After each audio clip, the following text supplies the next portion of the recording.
Hi everybody, in this video we're going to be analyzing a game that Reti played against Tartakower.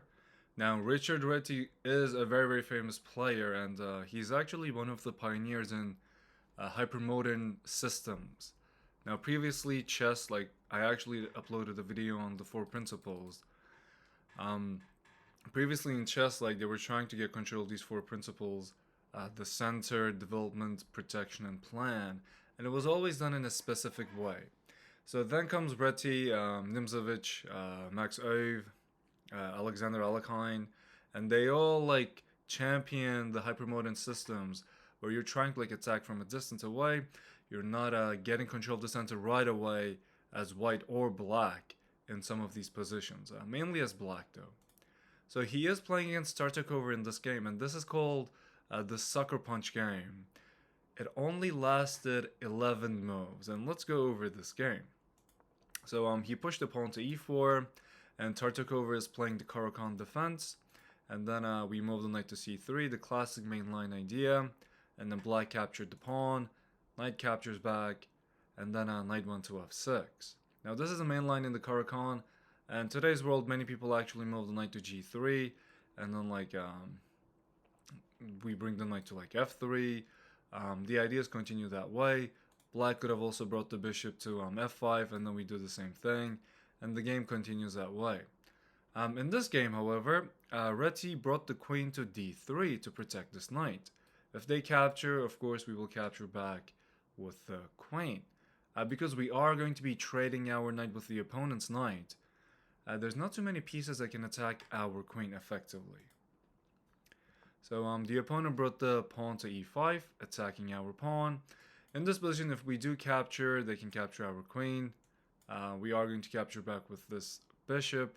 After they capture, we capture back with the bishop last. And we do have a pawn advantage as white. But in the game, after white captured this pawn, Tartakover actually brought the queen to a5, checking our king and also attacking this pawn. So they want to capture this pawn with the queen. So as white, we need to defend the king, and Reti brought the bishop to d2, developing the bishop with tempo, attacking the queen, and then Tartakover captures back with the queen. Now, queen and the king are on the same file, and that is important. By bringing the queen to e5, Tartakover is not only attacking our knight, but they're also attacking over b2. And that we can't move the knight back to here because it's pinned.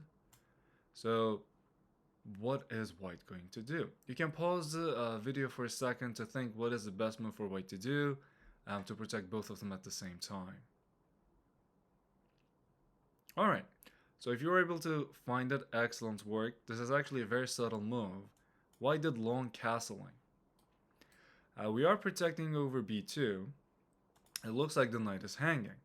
If they capture us with the queen, we are not going to capture back. Instead, what we can do is we can bring our rook to e1 and then pin the opponent's queen. Maybe they can like bring the bishop, but you just capture that. After they capture back, you can move the queen to somewhere, right? We're obviously not going to capture. But you can also capture the knight with the opponent's knight. And after they do that, we have the same idea. Rook e1, pinning the opponent's knight, and then maybe they will like defend it with the f-pawn, and then we can push our pawn to f3 to put pressure on the pin piece, and we will be winning our knight back, and the game can continue this way. Well, this is at least what Tartakover is thinking, because they do capture this knight with theirs. But this is actually a big blunder. White can do a checkmate in 3 moves right now. Pause the video and think about it, and then I'll go over the answer in a second. Alright, so remember, the king and the queen, they were on the same line, right? They were on the same file. That's why we wanted to do this rook e1 pin. However, our queen and our rook and our bishop, they're all on the same line, and we have this d8 square very open. The opponent's king wasn't able to castle yet. So what we can do is, we can try to bring our bishop here, and then try to do a checkmate this way. The problem with this move is that if the bishop goes over there, if the queen captures this, the queen is preventing white's checkmate, right? And we're also doing a check. They can try to capture this, but again, they are in check, so they have to get out of this check. So whatever we do, we need to do this with tempo. You can try to think of this move as well, but again, we can capture, they can capture back, you can block with the bishop. It's a fine position, but it doesn't end up in a checkmate. So what we can do is, Reti moved the queen to d8. A crazy sacrifice, but this is forcing the black king to capture our queen, aligning it with our rook. Now, our bishop can actually move and we can do a discovered check. You can try to capture the queen, but when you sacrifice a queen and knight, you're not just trying to get a single queen. Okay, you're trying to win the game.